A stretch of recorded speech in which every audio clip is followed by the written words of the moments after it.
നമസ്കാരം, JB ജംഗ്ഷനിലേക്ക് സ്വാഗതം. പ്രശസ്ത സംവിധായകൻ റോഷൻ ആൻഡ്രൂസ് ആയിരുന്നു കഴിഞ്ഞ ദിവസം JB ജംഗ്ഷനിലെ അതിഥി. റോഷൻ ആൻഡ്രൂസിന്റെ പുതിയ വിശേഷങ്ങളിലേക്ക് JB ജംഗ്ഷൻ ഈ എപ്പിസോഡിൽ പ്രവേശിക്കുകയാണ്. താങ്കൾ ജോലി ചെയ്തിട്ടുള്ള ആൾക്കാർ താൻ പറഞ്ഞാൽ കമലിന്റെ അടുത്തുനിന്ന് താങ്കൾ ഒരുപാട് പഠിച്ചിട്ടുണ്ടാവും, ഷാജിയുടെ അടുത്തുനിന്ന് പഠിച്ചിട്ടുണ്ടാവും.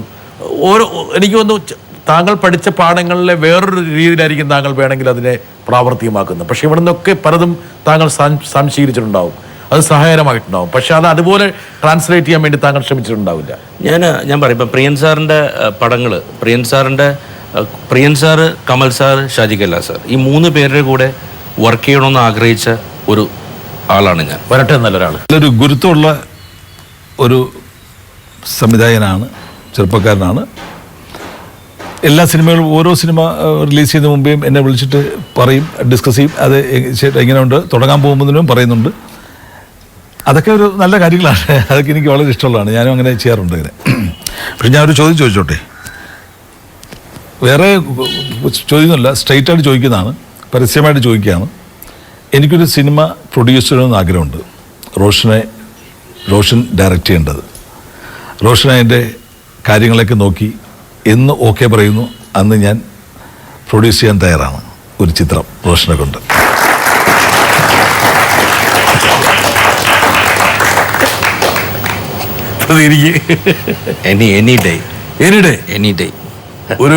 ഒരു പക്ഷേ ഒരു ഗുരുവ് ഒരു ശിഷ്യനോട് നടത്തുന്ന അഭ്യർത്ഥനയ്ക്ക് ഉപരിയായിട്ട് താങ്കളെ കാണുന്നതാണ്. എവിടെ എത്തിപ്പോയി താങ്കൾ? Any day I am ready to do it. താങ്കളുടെ മനസ്സ് നിറഞ്ഞു, അതിൻ്റെ പ്രതിഫലനമാണ് കണ്ണു നിറഞ്ഞത്. ഒരു ഗുരുവിന് നൽകുന്ന ഏറ്റവും പ്രധാനപ്പെട്ട എന്താ പറയുക, നമ്രമായ ഒരു വന്ദനത്തിൻ്റെ പ്രതീകമായിട്ട് ഞാൻ ഈ ആനന്ദാശ്രുവാണോ അങ്ങനെ ദുർബലനായ ഹൃദയമൊന്നും അല്ല, പക്ഷെ സ്നേഹം ഒരുപാടുണ്ട്. എന്തായാലും ഈ ഷൂട്ട് കഴിഞ്ഞ ഉടനെ താങ്കൾ ഷാജിനെ വിളിക്കും, 100% വിളിച്ചിരിക്കും. 100%. ഷാജി പറയുന്ന മൈക്ക് എന്താ പറയുക, ഏറ്റവും വലിയൊരു സംഗതിയാണ് അദ്ദേഹത്തിന് വേണ്ടി. ഒരുപാട് ഉണ്ട്, അത്ര ഇഷ്ടപ്പെട്ടുള്ളൊരു സംവിധായകനാണ്. അതൊരു ഒരു ബന്ധമാണ്. 100%. ആ ബന്ധത്തെ വേറെ തരത്തിലേക്ക് കൊണ്ടുപോകാൻ വേണ്ടിയിട്ട് നമ്മളും എല്ലാവിധ ആശംസകളും റോഷൻ വരട്ടെ. മിസ്റ്റർ റോഷൻ ആൻഡ്രൂസ്, റോഷനെ കുറിച്ച് പറയുകയാണെങ്കിൽ റോഷൻ എൻ്റെ ഫാമിലി ഫ്രണ്ടാണ്. അത് റോഷൻ മാത്രമല്ല കേട്ടോ, അവൻ്റെ വൈഫ് നാൻസി ആണെങ്കിലും അമ്മച്ചിയാണെങ്കിലും നവാസാണെങ്കിലും അപ്പച്ചനായിരുന്നു എനിക്ക് തോന്നുന്നു ഇവനേക്കാൾ എൻ്റെ അടുത്ത് കമ്പനി. പിന്നെ റോഷൻ്റെ ഏറ്റവും വലിയൊരു പ്രത്യേകതയായിട്ട് എനിക്ക് തോന്നിയിട്ടുള്ളത്, റോഷനിൽ ഇന്നും ഒരു വിദ്യാർത്ഥി ഉണ്ടെന്നുള്ളതാണ്. കാരണം അവൻ്റെ ബെഡ്റൂമിലേക്ക് കയറി ചെല്ലുമ്പോൾ കുറേ നോട്ട്ബുക്സും അതുപോലെ തന്നെ ടെക്സ്റ്റ് ബുക്സും ഒക്കെ കാണാം. അത് മക്കളുടെ അല്ല കേട്ടോ, ഇവൻ്റെ തന്നെ. കാരണം പുതിയ പുതിയ കാര്യങ്ങൾ പഠിച്ചുകൊണ്ടേയിരിക്കുകയാണ്. എനിക്ക് തോന്നുന്നു ഇന്നത്തെ റോഷൻ ആവാനുള്ള കാരണം തന്നെ ആ പഠനം തന്നെയാണ്. അതുകൊണ്ട് തന്നെയാണ് നിനക്ക് എന്താ പറയുക, തമിഴ് ലോകം കീഴടക്കാൻ പറ്റിയത്. മാത്രമല്ല, റോഷൻ്റെ ഒരു കാലിബർ വെച്ചിട്ട് തമിഴ് മാത്രമല്ല, ഹിന്ദിയിലാണെങ്കിലും അതുപോലെ തന്നെ ഹോളിവുഡ് ലെവലിലേക്ക് വരെ സിനിമ ചെയ്യാനുള്ള ഒരു കാലിബറുള്ള ഒരു സംവിധായകൻ തന്നെയാണ്. എന്ന് റോഷനുള്ള വിദ്യാർത്ഥി നഷ്ടപ്പെടുന്നു, അന്ന് റോഷൻ ആൻഡ്രൂസ് ഇല്ല എന്നാണ് എനിക്ക് തോന്നിയിട്ടുള്ളത്. കാരണം എനിക്ക് ഒരുപാട് കാര്യങ്ങൾ റോഷൻ എന്ന് പറയുന്ന സംവിധായകനിൽ നിന്നും റോഷൻ എന്ന സുഹൃത്തിൽ നിന്നും എനിക്ക് പഠിക്കാൻ പറ്റിയിട്ടുണ്ട്. അപ്പോൾ എന്താ പറയുക, ഒരുപാട് നല്ല സിനിമകൾ നമുക്ക് റോഷനിൽ നിന്നും പ്രതീക്ഷിക്കാം. എൻ്റെയും സരിതയുടെയും അതുപോലെ തന്നെ എൻ്റെ മക്കളുടെയും എല്ലാവരുടെയും പ്രാർത്ഥന. അളിയ മറ്റേ ചരലിൻ്റെ കഥ പറയണ? ചരലിൻ്റെ വേണ്ടല്ലേ, പിന്നെ പറയാം.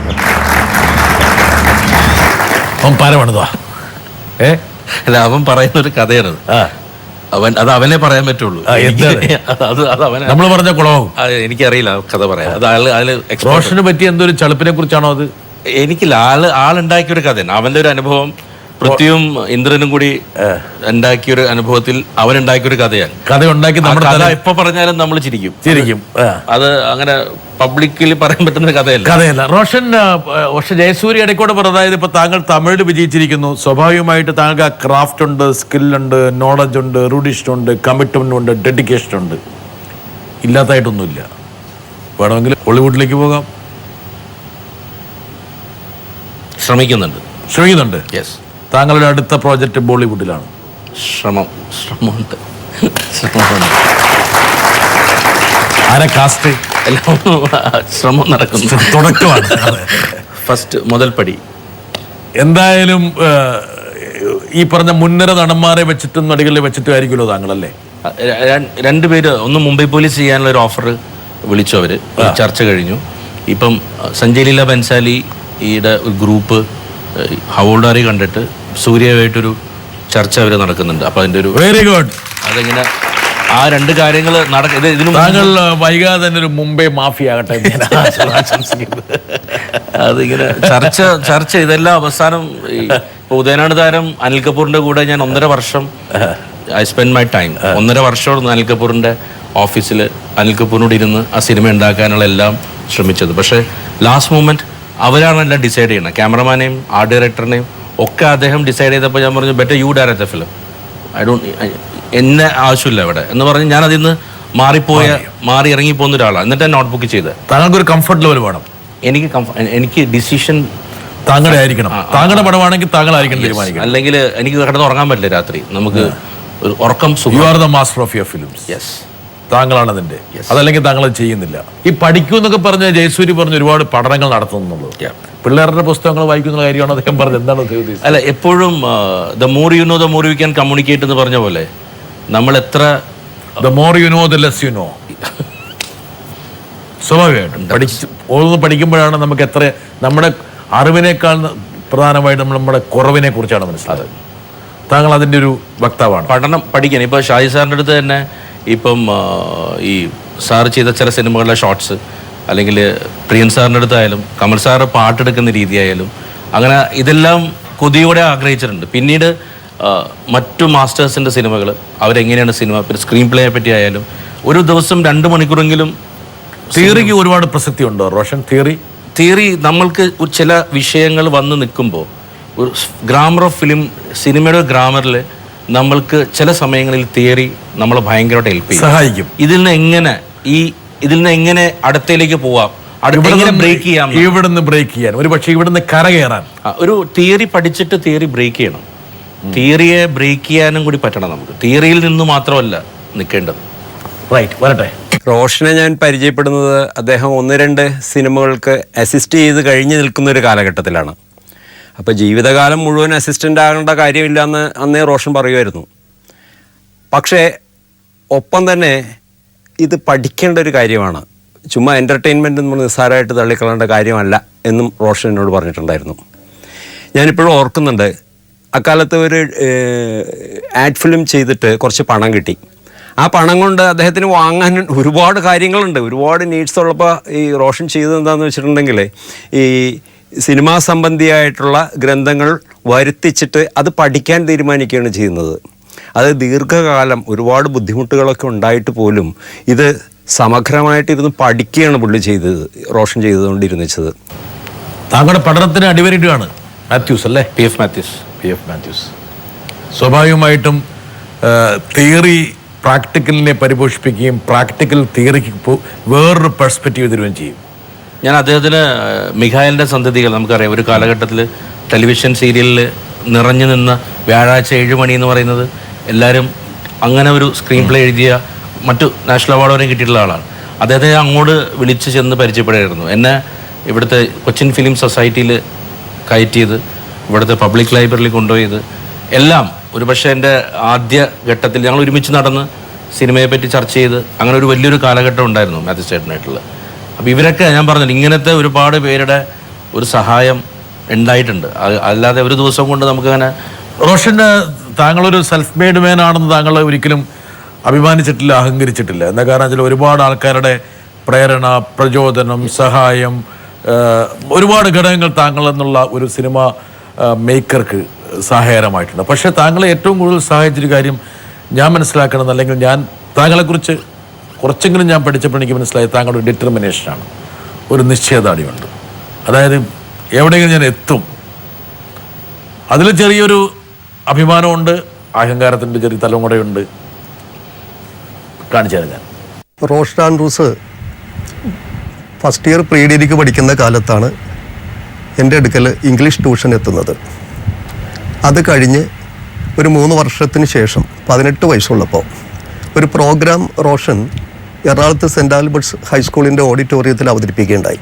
ആ പ്രോഗ്രാമത്തോട് ബന്ധപ്പെട്ട് ഒരു പത്രസമ്മേളനം എറണാകുളത്ത് പ്രസ് ക്ലബ്ബിൽ വിളിച്ചു കൂട്ടി. റോഷൻ എന്നെയും കൂട്ടിയിരുന്നു. അപ്പോൾ അവിടെ ഒരു വലിയ പത്രസമ്മേളനം നടക്കുകയായിരുന്നു. MLA-മാരൊക്കെ ഉണ്ടായിരുന്നു, പ്രമുഖ പത്രപ്രവർത്തകരൊക്കെ അവിടെ ഹാജരായിരുന്നു. ആ പത്രസമ്മേളനം കഴിഞ്ഞപ്പോൾ പ്രധാന പത്രക്കാരെല്ലാം അവിടെ നിന്ന് സ്ഥലം വിട്ടു. അവിടെ ആരുമില്ല. അപ്പോൾ പ്രസ് ക്ലബ്ബ് സെക്രട്ടറി പറഞ്ഞു, ഒരു പത്രസമ്മേളനം കൂടിയുണ്ട് എന്ന് പറഞ്ഞ് ഞങ്ങളുടെ നേരെ നോക്കി. അപ്പോൾ എല്ലാവരും സ്ഥലം വിടുന്ന കണ്ട് റോഷൻ അവരോട് പറഞ്ഞു, ചേട്ടന്മാരെ, ഇപ്പം നിങ്ങൾ പൊയ്ക്കോ, പക്ഷേ കുറേ കാലം കഴിയുമ്പോൾ നിങ്ങൾ എൻ്റെ പിറകെ വരും എന്ന് പറഞ്ഞു. ഇതാണ് റോഷനെ കുറിച്ച് ഞാൻ ഓർക്കുന്ന ഒരു പ്രധാന സംഭവം. പ്രതിസന്ധികളിൽ തളരാതെ നിൽക്കുന്ന ഒരു പ്രത്യേക ആത്മവിശ്വാസം എനിക്ക് റോഷനിൽ കാണാൻ സാധിച്ചിട്ടുണ്ട്. റോഷൻ അന്ന് വെറുതെ അടിച്ചതാണോ അതെയോ ശരിക്കും ആലോചിച്ചടിച്ചാണോ? ഇതൊരു ദശഗ്രീവാംഗം എന്ന് പറഞ്ഞ് ഈ രാവണപുത്രിയും ലങ്കാലക്ഷ്മി ഈ 2 നാടകങ്ങളും ചേർത്തിട്ട് ഒരു 1 man ഷോ, 1 actor പെർഫോമൻസ്. ഞാനാണ് പെർഫോം ചെയ്യുന്നത് സ്റ്റേജിൽ. പ്രശാന്ത് എന്ന് പറയുന്ന പ്രശാന്ത് ഏട്ടനാണത് ഡയറക്റ്റ് ചെയ്തത്. അപ്പം അതിനെപ്പറ്റി നമ്മൾ തന്നെ മാർക്കറ്റ് ചെയ്യാൻ ഇറങ്ങിയിരിക്കും. കാരണം ഈ നാടകം കാണാൻ അതിന് വരണം, ഇതിന് മറ്റേ ബ്രോഷർ അടിക്കാൻ കാശ് വേണം. അപ്പൊ പ്രസ് മീറ്റിന് അന്ന് 250-500 രൂപ കിട്ടിയ പ്രസ് മീറ്റ് നടത്തും. പ്രസ് ക്ലബ്ബിൽ കെട്ടി അത് ചെന്നപ്പോ ഇവിടെ ആരുമില്ല. അവര് ഇറങ്ങി പോവായി. അവർക്ക് ആര് റോഷൻ ആര് ഇതെന്നറിയാം. അപ്പൊ മാസ്റ്ററൊക്കെ കൊണ്ടുപോയത് ഇംഗ്ലീഷ് പ്രൊഫസർ മാസ്റ്ററൊക്കെ ഉണ്ടാവും ഓർത്തിട്ട് ഒരു വെയിറ്റ്. പക്ഷെ അത് ഇറങ്ങിപ്പോയവര്. അപ്പൊ ഞാൻ പോയിട്ട് നിർത്തിയിട്ടേ പറഞ്ഞു, പ്ലീസ് അത് പോരുതെന്ന് നമ്മൾക്ക് പറയാനുള്ളത്. ഇരുന്നില്ല, കുറച്ച് പേര് 10-15 പേരുണ്ടായിരുന്നു. കാരണം അത് അവരെ കുറ്റം പറഞ്ഞിട്ട് കാര്യമില്ല, ഒരു കാര്യമില്ല അതില്. പക്ഷെ താങ്കളുടെ ഉള്ളിൽ ഒന്ന് നിറഞ്ഞു, ഒരു സ്പാർക്ക് ഉണ്ടായി. വെറുതെ പറഞ്ഞതല്ല, പക്ഷെ താങ്കൾ ആ പറഞ്ഞത് സാർത്ഥകമാക്കി. ഇന്ന് തിരിഞ്ഞു നോക്കുമ്പോൾ ഒരു പക്ഷെ അന്ന് പറഞ്ഞ വാക്കുകളെല്ലാം താങ്കൾ എന്താ പറയാ, 100% താങ്കൾ ആ വാക്കുകളോട് നീതി പുലർത്തിയെന്ന് ഇവിടെ പറയാൻ പറ്റും. ഇന്ന് ആ പത്രക്കാരൊക്കെ ഒരു പക്ഷെ താങ്കൾ ഇപ്പോൾ പത്രസമ്മേളനം വിളിച്ചു കഴിഞ്ഞാൽ അവരെല്ലാം വന്ന് താങ്കൾക്ക് വേണ്ടി വേണമെങ്കിൽ 3/4 മണിക്കൂർ വേണേൽ കാത്തിരിക്കും. ശരിയല്ലേ? ശ്രമിച്ചിട്ടില്ല. ഇനി റോഷൻ ചെയ്യേണ്ടതെന്ന് വെച്ചാല് അതേ പ്രസ് ക്ലബില് ഇന്ന് 250 അടിച്ചാലും നമ്മളെ സമ്മതിക്കില്ല. മിക്കവാറും 5000 അടിക്ക് അടക്കേണ്ടി വരും. അന്നത്തെ മെയിലിംഗ് ലിസ്റ്റ് എടുത്തിട്ട് ആ പത്രക്കാരോടൊക്കെ ഒന്ന് വരാൻ പറയാം. ഇന്ന് ഒരുപാട് നല്ല സുഹൃത്തുക്കളുണ്ട് പത്രമാധ്യമങ്ങളിൽ. ഒരുപാട് നല്ല എല്ലാം നമ്മൾ വളരെ സപ്പോർട്ടീവായിട്ടുള്ള ആളുകൾ, നല്ല സുഹൃത്തുക്കൾ എല്ലാ ഇതിലും ഉണ്ട്. അത് നമ്മൾ നന്നായിട്ട് അവരുടെ ഒരു എല്ലാ സിനിമകൾക്കും അവർ തരുന്ന ഒരു സിനർജിയാണ് റോഷന്റെ. കാരണം വെച്ചാൽ ഒരു പക്ഷേ നമ്മുടെ ജീവിതത്തിന്റെ ഓരോ വഴിത്തിരിവുകളാണ് പുതിയ സൗഹൃദങ്ങളെയും പുതിയ സാഹചര്യങ്ങളെയും സൃഷ്ടിക്കുന്നത്. നമ്മൾ കാലത്തിന് മുമ്പേ പോകാൻ ശ്രമിക്കുന്നത് നല്ലതാണ്, പക്ഷേ ശ്രമിക്കുന്നതുകൊണ്ട് പക്ഷേ എല്ലാം നടക്കണമെന്നുമില്ല. ആ ഒരു പ്രേരണ നല്ലതാണ്, പക്ഷെ ആ പ്രേരണ കൊണ്ട് നമുക്കുണ്ടാകുന്ന മാനസികമായിട്ടുള്ള ഭംഗത്തിന് ആരെ പഴി പറഞ്ഞിട്ടും കാര്യമില്ല. അതാ അനിവാര്യതയാണത്. ഇവിടെ വരേണ്ട ഒരാളെ നമ്മൾ എത്തിച്ചിട്ടില്ല, വരട്ടെ. റോഷൻ, നിനക്ക് ഓർമ്മയുണ്ടോ? നിനക്ക് ചെറുപ്പം മുതൽ തന്നെ സിനിമയെന്ന് പറഞ്ഞാൽ നിനക്ക് ഭയങ്കര ആഗ്രഹമുള്ള ആളാണ്. ഒരു സിനിമ പോലും നീ മുടങ്ങാതെ കാണാറുണ്ട്. പിന്നെ നീ ഒരിക്കൽ അപ്പച്ചനോട് ഒരു ഗിഫ്റ്റ് ചോദിച്ചു. ആ ഗിഫ്റ്റ് നിനക്ക് പിന്നെ ഭാവിയിൽ ഏത് രീതിയിലാണ് നിനക്കത് ഉപകരിച്ചതെന്ന് നിനക്ക് ഓർമ്മയുണ്ടോ? റോഷന്റെ അമ്മയാണ്. അമ്മ എന്താ ചോദിച്ചത് മനസ്സിലായോ? എന്താണ് ചോദിച്ചത്?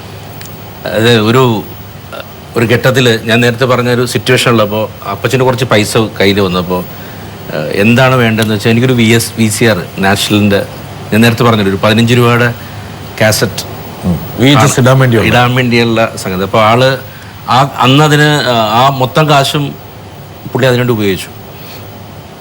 കിട്ടിയ പൈസ എത്രയാണോ അത് മുഴുവൻ വേണ്ടി അത്ര വേണ്ടി വന്നു. ആ സമയത്ത് അതൊരു അത്രയും എമൗണ്ട് ഉണ്ടായിരുന്നു അതിന്. അപ്പോൾ അതായിരുന്നു ലൈഫിൽ ഏറ്റവും വലിയൊരു ഗിഫ്റ്റ് എനിക്കുള്ളത്. ഇന്ന് താങ്കൾക്ക് പിന്നെ വീഡിയോ കാസറ്റ് പ്ലെയർ ഒന്നും ഇല്ല, ഒരു VHS കാസറ്റ് ഒന്നും കാണാനേ ഇല്ല. ഇന്ന് താങ്കൾക്ക് വേണമെങ്കിൽ ഒരു 10 ഹോം തിയേറ്റർ വേണമെങ്കിൽ ഒരു സെക്കൻഡ് കൊണ്ട് വേണം താങ്കൾക്ക് ഒരുക്കാൻ പറ്റും. പക്ഷെ അന്നത്തെ ആ ഗിഫ്റ്റിന്റെ വിലയും മൂല്യവും ഒരു പക്ഷേ ഇന്ന് താങ്കൾ എത്ര പൈസ കൊടുത്താലും കിട്ടാൻ സാധ്യതയില്ല. എൻ്റെ അച്ഛനും അമ്മയും എനിക്ക് നൽകിയ ഏറ്റവും വലിയ ഇൻവെസ്റ്റ്മെൻ്റ് എന്ന് പറയുന്നത് ഫ്രീഡമാണ്. എനിക്ക് നൽകിയ ഫ്രീഡം എന്നെ അവർ വിശ്വസിച്ചിരുന്നു. റോഷൻ എന്ന് മാത്രം എൻ്റെ പേര്, ആൻഡ്രൂസ് എന്ന് പറയുന്നത് എൻ്റെ അപ്പച്ചൻ്റെ പേരാണ്. അപ്പോൾ അത് അങ്ങനെ നിൽക്കട്ടെ. അല്ല, സ്കൂൾ സർട്ടിഫിക്കറ്റിൽ ആൻഡ്രൂസ് ഉണ്ടായിരുന്നു? ഇല്ല, റോഷൻ എന്നെ. റോഷൻ എന്നെയാണ്. എസ്പാനിഷ് ഓഫ് ഇനിഷ്യൽസ് വരുമ്പോൾ മാത്രമേ ആൻഡ്രൂസ് വരുള്ളായിരുന്നു. പക്ഷെ താങ്കൾ അതിനു വേണ്ടി നിന്നില്ല. ഇല്ല, താങ്കൾ സ്വയം എക്സ്പാൻഡ് ചെയ്തു. ഒരുപക്ഷെ ആ പൈതൃകത്തിൽ താങ്കൾ ഒരുപാട് ശക്തി ആഗ്രഹിക്കുന്നുണ്ട്, അല്ലെങ്കിൽ അത് കുടികൊള്ളുന്നുണ്ടെന്ന് താങ്കൾ വിശ്വസിക്കുന്നു? 100%. ഒരുപക്ഷെ താങ്കളുടെ വിജയത്തിന്റെ പല തലങ്ങളും ഇവർക്കൊന്നും കാണാൻ പറ്റിയില്ല എന്നുള്ളത് താങ്കളെ വിഷമിപ്പിക്കുന്നുണ്ട്. ഇതുപോലെ ഒരു വിജയശ്രീലാളിതനായി താങ്കൾ ഇങ്ങനെ വിരാജിക്കുമെന്ന് സ്വപ്നം കണ്ടിരുന്നോ? അങ്ങനെയില്ല, എന്തെങ്കിലും സിനിമയിലെത്തും എന്നുള്ളൊരു ചിന്തയുണ്ടായിരുന്നു. സിനിമയിൽ എന്നെങ്കിലും ഞാൻ എത്തിപ്പെടും എന്നുള്ളൊരു വിശ്വാസം. താങ്കൾ ഏത് ഘട്ടത്തിലാണ് അദ്ദേഹം ഒരുപക്ഷെ താങ്കളെ കുറിച്ചൊരു പ്രതീക്ഷ വെച്ച് പുറത്തിയിരുന്നു? അപ്പച്ചൻ അങ്ങനെ എപ്പോഴും ഇല്ല. അപ്പച്ചനെ എന്നെ അറിയാം. ഈ നേരത്തെ പറഞ്ഞ പോലെ ഇറങ്ങിയ അവൻ അത് കൊണ്ടുവരും എന്നുള്ളൊരു സംഗതി അപ്പച്ചനുണ്ടാവും. ഒരുപക്ഷെ അതുകൊണ്ടായിരിക്കാം അപ്പച്ചൻ അതിനുള്ള ഫുൾ സ്വാതന്ത്ര്യം എനിക്ക് നൽകി. താങ്കളുടെ ജീവിതത്തിൽ വളരെ പ്രധാനപ്പെട്ട 2 ദൗർഭാഗ്യങ്ങൾ, ദുരന്തങ്ങൾ എന്ന് പറയാവുന്നത് താങ്കളുടെ അപ്പച്ചൻ്റെ വിയോഗം, 2 താങ്കൾ വളരെയധികം സ്നേഹിച്ച താങ്കളുടെ ജ്യേഷ്ഠൻ്റെ ബ്രദറിൻ്റെ വിയോഗം. ഈ 2 ആൾക്കാരും താങ്കൾ വിജയത്തെ മുത്തമിടുന്നത് കാണാനുണ്ടായില്ല, അല്ലെങ്കിൽ അതിൻ്റെ പൂർണ്ണതയിൽ താങ്കളെ കാണാൻ കഴിഞ്ഞില്ല. ഇല്ല, അച്ഛൻ മരിച്ചിട്ട് ഇപ്പോൾ 1.5 വർഷമാകുന്നുള്ളൂ. ബ്രദറും അത് തന്നെയാണ്. ഇപ്പോൾ ഒരു പുതിയ വീട് വെച്ചു. ആ വീട്ടിലേക്ക് അപ്പച്ചൻ വന്നു. 6 മാസം അവിടെ താമസിച്ചു പുള്ളി. അപ്പച്ചൻ മരിച്ചതിന് ശേഷമാണ് ബ്രദർ മരിക്കുന്നത്. ഇപ്പം മുംബൈ പോലീസിന് മുമ്പ് വരെയുള്ള എല്ലാം അവർ കണ്ടു. താങ്കൾ കേരളത്തിന്റെ അതിർത്തി കിടക്കുന്നത് കാണാനുള്ള ഭാഗ്യം ഉണ്ടായില്ല? ഇല്ല. പക്ഷേ അതിനു മുമ്പ് താങ്കൾ ഒരുപാട് പടങ്ങൾ വിജയിപ്പിച്ചിട്ടുണ്ട്. പക്ഷേ ഈ ഒരു ബ്രേക്ക് എന്നുള്ളത് സംഭവം അതിർത്തിയിലേക്ക് ഇല്ല. വീട് നമ്മുടെ പ്രശാന്ത് ആർക്കിടെക്ട് ഉണ്ടാക്കിയല്ലേ? വീട് താങ്കളുടെ ഒരു ലക്ഷ്യമായിരുന്നു അല്ലേ? യെസ്, താങ്കളൊരു വാശിയായിരുന്നു. പുഴ കാണുന്ന വീട് ഒരു വാശി തന്നെയായിരുന്നു. കാരണം ഈ ജപ്തി നടന്നു കഴിഞ്ഞപ്പോൾ അതൊരു പക്ഷേ കാണുന്ന പ്രേക്ഷകനും കൂടി ഉപകാരപ്രദമാണെങ്കിൽ ആയിക്കോട്ടെ. ജപ്തി നടന്ന് ഒരു മാതാവിൻ്റെ ഫോട്ടോ ഇട്ട് അമ്മ പുറത്തിറങ്ങുമ്പോൾ കുറച്ച് കസിൻസ് വന്ന് ഞങ്ങളടുത്ത് പറഞ്ഞത് പുഴ കാണുന്ന സ്ഥലത്തേക്ക് പോകാനാണ് പറഞ്ഞത്. കാരണം പുഴ എന്നൊക്കെ പറയുന്നത് വളരെ ദൂരെയുള്ള സ്ഥലമാണല്ലോ. അപ്പം ഞങ്ങളുടെ മക്കൾക്ക് നല്ല ഒരു ഭാവി കല്യാണമോ കാര്യങ്ങളൊക്കെ വരുമ്പോൾ ഒരു ബ്രദർ ജീവിതത്തിൽ പൊളിഞ്ഞിരിക്കുന്നു എന്നുള്ളൊരു പേര് വരാൻ പാടില്ല. അതുകൊണ്ട് പുഴ കാണുന്ന സ്ഥലത്തേക്ക് പോകണം. നിങ്ങൾ ദൂരേക്ക് പോയിക്കൊള്ളൂ. ദൂരേക്ക് എന്താണ് പുഴ കാണാം എന്ന് വെച്ചാൽ നിങ്ങളുടെ സാന്നിധ്യം അവർക്ക് ഇനി ഗുണകരമല്ല. പക്ഷെ ഇപ്പോൾ എൻ്റെ വീട്ടിൽ എവിടെ ഇരുന്നാലും പുഴ കാണാം. എൻ്റെ വീട്ടിൽ ഏത് ഭാഗത്ത് നിന്ന് നോക്കിയാലും പുഴ കാണാൻ സാധിക്കും.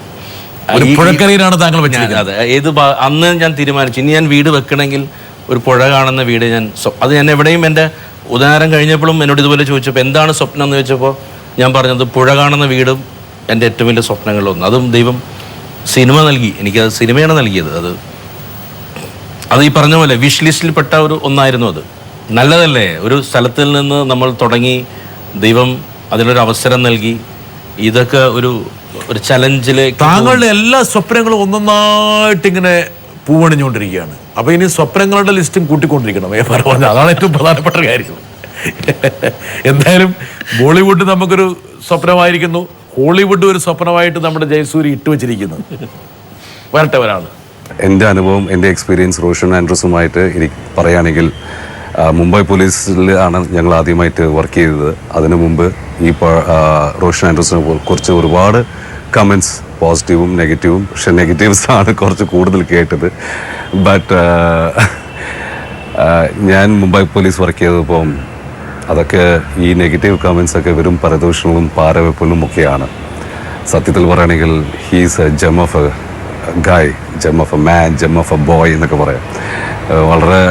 വളരെ ഫ്രണ്ട്ലി ആയിട്ടായിരുന്നു ഞങ്ങൾ വർക്ക് ചെയ്തിരുന്നത്. ആൻഡ് എനിക്ക് ഒരു ഡിസ്കംഫർട്ടും ഒരു രീതിയിലോ എവിടെയെങ്കിലും എനിക്ക് ഇതുവരെ തോന്നിയിട്ടില്ല. And I'm proud that I could work under Roshan Andrews.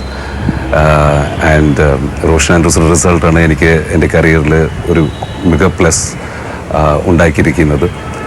And thank you Roshan for being part of your films, for making me a part of your films. So I am grateful.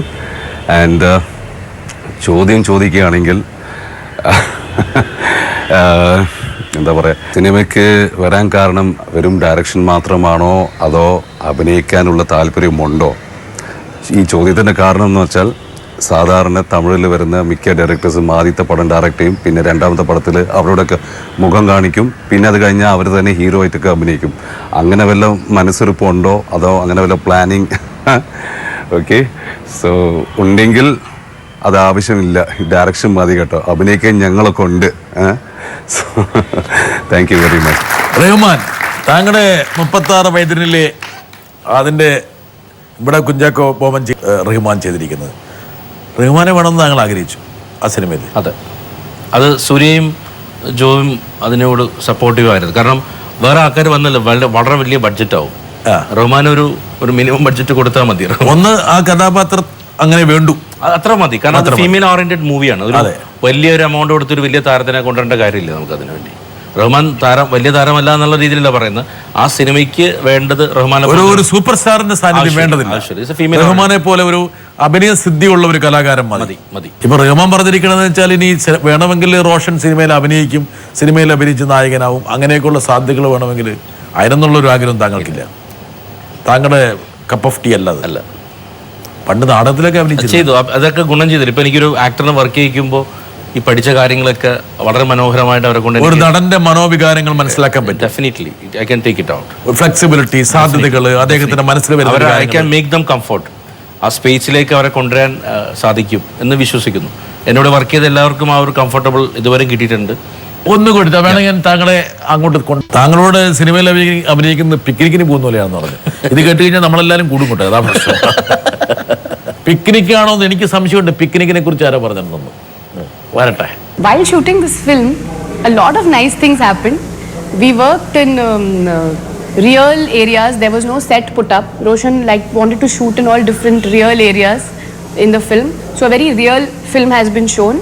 And on one of the shooting days, we were shooting in the office set, and all the families, all the children, everybody came to the shooting spot.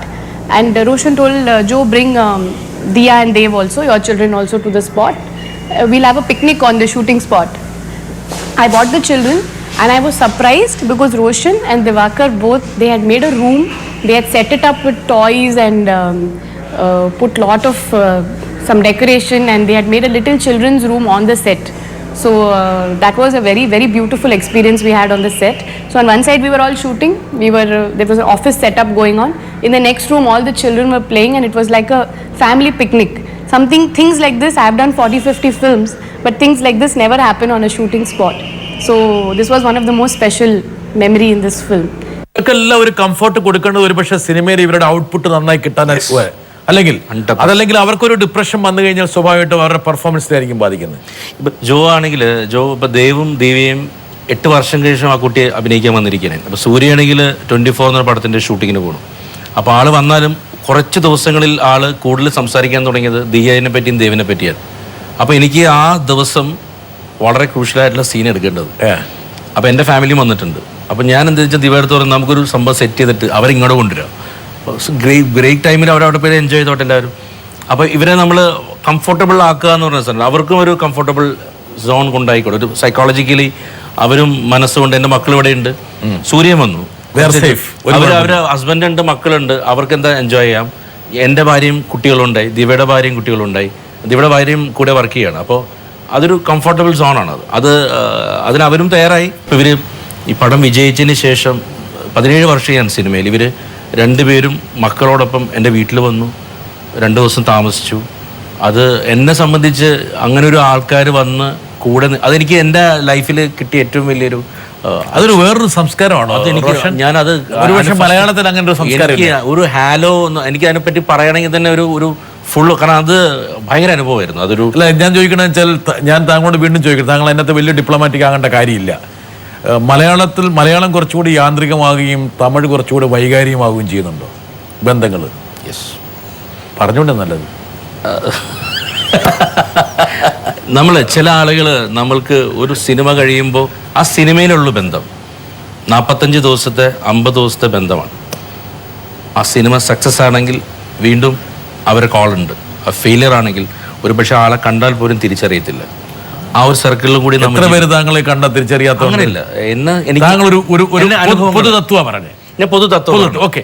ഇവിടെ സൂര്യയെ പോലൊരാൾ അല്ലെങ്കിൽ ജ്യോതിയെ പോലൊരാൾ ഒരുപക്ഷെ താങ്കൾ cinema സംവിധാനം ചെയ്തു, cinema വിജയിച്ചു, താങ്കളുടെ വീട്ടിൽ വന്ന് 2 ദിവസം താമസിക്കേണ്ട ഒരു കാര്യമില്ല. ആരും പ്രതീക്ഷിക്കുന്നുമില്ല. താങ്കളും പ്രതീക്ഷിക്കില്ല, താങ്കൾ ആഗ്രഹിക്കുന്ന പോലുമില്ല. ആഗ്രഹിക്കില്ല, താങ്കൾ സ്വപ്നം തന്നെ കാണുന്നില്ല.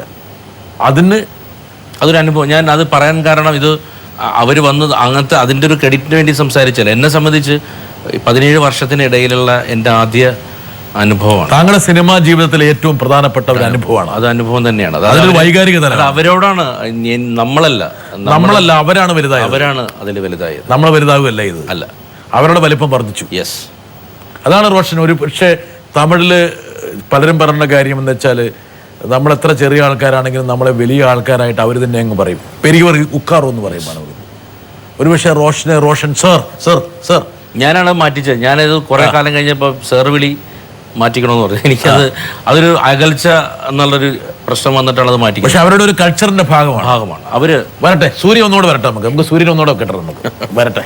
ரோஷன் சார், உங்களுக்கு நிறைய பிளெஸிங்ஸ் கிடைச்சிருக்கு.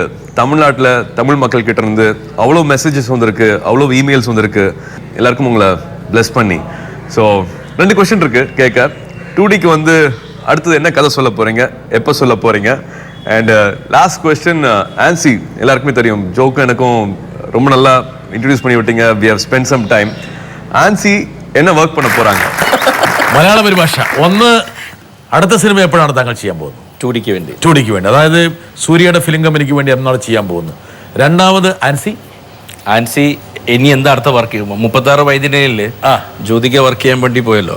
അതുപോലെ ആൻസിനെ ഇനി എന്ത് വർക്ക് ചെയ്യിപ്പിക്കാൻ പോകണം? ഇവിടെ പറയിപ്പിക്കാൻ വേണ്ടി പറഞ്ഞ വെറുതെ അല്ല. ആൻസി കഴിഞ്ഞ നേരത്തെ ബൈറ്റിൽ ചെറുതായിട്ടൊന്ന് ഒരു ചീറ്റലുണ്ടായത്.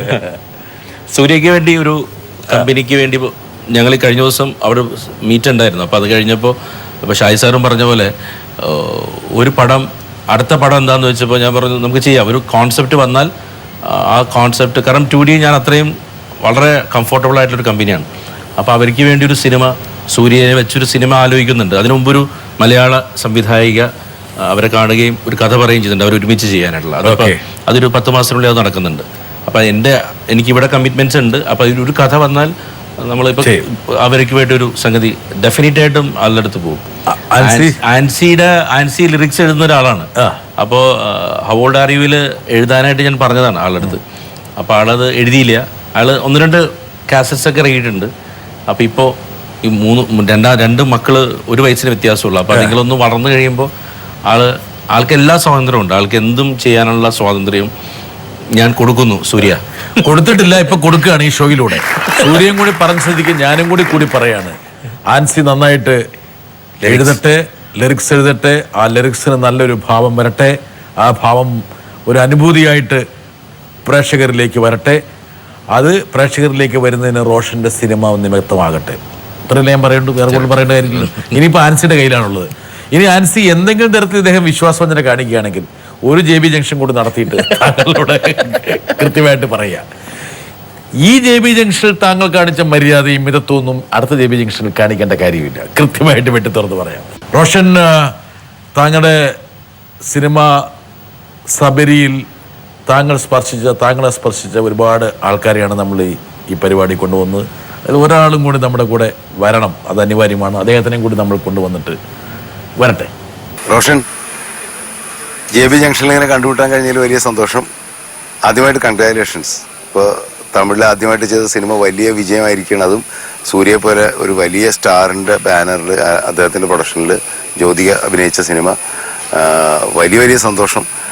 അതിനോടൊപ്പം തന്നെ മലയാള സിനിമയിൽ നമുക്കറിയാവുന്ന റോഷൻ ആൻഡ്രൂസിൻ്റെ ഒരു പൊസിഷൻ എന്ന് പറയുന്നത് യുവനിര സംവിധായകരുടെ കൂട്ടത്തിൽ ഏറ്റവും ശ്രദ്ധേയനായ സംവിധായകൻ എന്നുള്ളത് മാത്രമല്ല, ഞാൻ റോഷനെ വിലയിരുത്തുന്നത് ഓരോ സിനിമകളും പ്രമേയം കൊണ്ടും അവതരണം കൊണ്ടും വ്യത്യസ്തമായ സിനിമകൾ ചെയ്യുന്നു എന്നുള്ളതാണ്.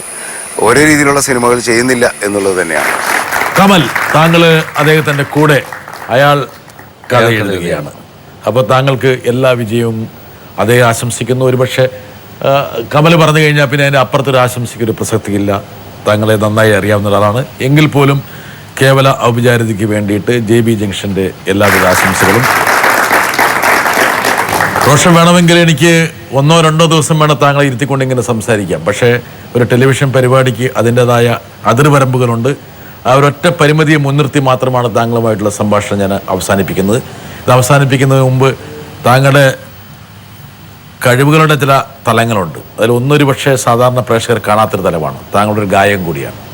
താങ്കൾ 2 വരി പാട്ട്, അത് 4 വരിയാകാം, 6 വരിയാകാം, അതും കൂടി കേട്ടിട്ട് നമുക്കിത് അവസാനിപ്പിക്കാം. ഒരു കവിതയുടെ 2-3 വരി ശ്രമിക്കാം. കവിതയാണ്, ശ്രമിക്കുക.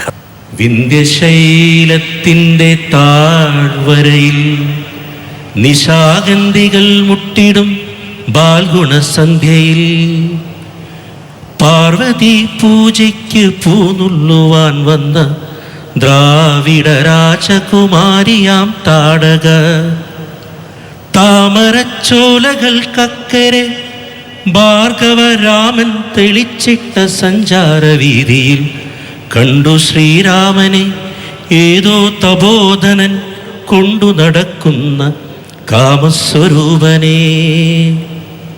സ്ത്രീ ഹൃദയത്തിനുന്മാദമുണർത്തുമാ മോഹന ഗോപാംഗ ഭംഗി നുകർന്നവൾ കണ്ണെടുക്കാതൊരവൗമ രോമാഞ്ചമായി നിന്നാൽ സലജ്ജം സകാമം സവിസ്മയം. ഒരു ചെറുപ്പക്കാരൻ താങ്കളുടെ കാരിക്കേച്ചർ വരച്ചു.